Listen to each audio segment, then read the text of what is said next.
He was fighting an enemy that was both invisible and omnipresent, and now, it seemed, it had begun to fight back. The first sign of trouble came just hours after Mike and his ragtag team had infiltrated the old police precinct, retrieving the damning evidence that could expose the corruption at the heart of the system. Ryan had successfully cracked into the precinct's systems, pulling detailed files that outlined the arrest patterns and linked a web of officials to the private prison contractors. But as Mike, Ryan, Bob, and Malik celebrated their narrow success, the first of many problems surfaced. It started with a message. As Mike sat in the dimly lit warehouse where they'd been running operations, his phone buzzed. The screen displayed a message from an unknown number. At first glance, it seemed like a routine spam text. But the chilling final line made his blood run cold. "You're playing a dangerous game, Mike. It's too late to back out now." The tone of the message was unmistakable, a warning. But it wasn't just the words that chilled Mike. It was the realization that whoever sent the message knew exactly what he was doing. He hadn't been as covert as he thought. Somewhere, someone was watching. Ryan had already gone over the files, cross-checking the data against other sources, when Mike's phone rang again. This time, the voice on the other end was one Mike knew well, Major Ian Porter, a former Special Forces comrade from his time in the field. They had served together on several high-risk missions, and Porter had once been a close friend. But Mike hadn't heard from him in years. "Mike," Porter said, his voice strained and hurried. "I don't know how to say this, but you've been compromised. I don't know how they found out, but they know what you're doing. They're watching you." Mike's heart skipped a beat. "What do you mean, watching me?" he growled, his grip tightening around the phone. He had trusted Porter, trusted him with his life on multiple occasions. The betrayal hung in the air like a bad omen. Porter's voice faltered for a moment. "I can't say much, but I had no choice. They know everything. You're being set up. I didn't want to get involved, but they've got people everywhere, Mike. I've seen the way they're operating now. You're digging into something you don't fully understand." The hairs on the back of Mike's neck stood up. "What the hell is going on, Ian? What did you do?" There was a long pause before Porter's voice dropped to a whisper. "They've been using the system for years, Mike. Your sister's arrest, it's not just about money. It's about control, manipulation, and something far worse. They've been running illegal experiments, tests on vulnerable populations. It's part of the deal with the private prison companies. And now, they're covering their tracks. You can't fight this alone. You're going to need help, and even then, I don't know if you'll make it out alive." Before Mike could respond, the call ended abruptly. The shock of the conversation hit Mike like a punch to the gut. Illegal experiments? Tests on vulnerable people?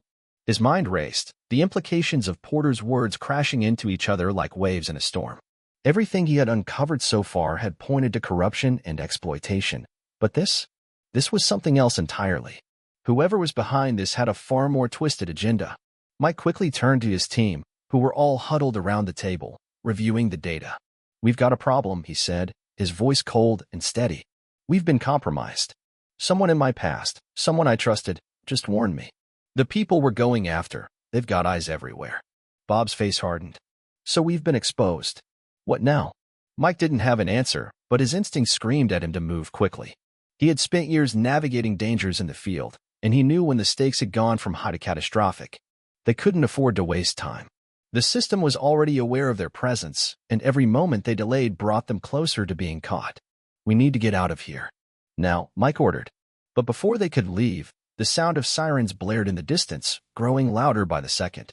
Mike's heart pounded as he looked at Malik, who stood up, his hand instinctively going to the weapon holstered at his side. "They know we're here," Malik said with a grim smile. "It's time to go." The team scattered, grabbing the evidence and making for the exit. As they rushed through the back door and into the night, Mike's mind whirred with the brutal reality of the situation. They weren't just fighting corrupt cops or businessmen anymore. They were up against a network that was as vast as it was powerful, one that had infiltrated every corner of the system and wasn't afraid to eliminate anyone who got too close. They piled into the truck, engines roaring to life as they sped away into the night. Mike glanced at his phone again, his thumb scrolling through the last message he'd received. The words echoed in his mind. It's too late to back out now. Whoever had sent that message was right. There was no turning back. Not now. Not when his sister's life was on the line. Not when the truth had started to surface. The truck swerved around corners, the weight of their mission pressing down on Mike's chest. But the more he thought about Porter's warning, the more he realized that this was only the beginning. Emily's arrest,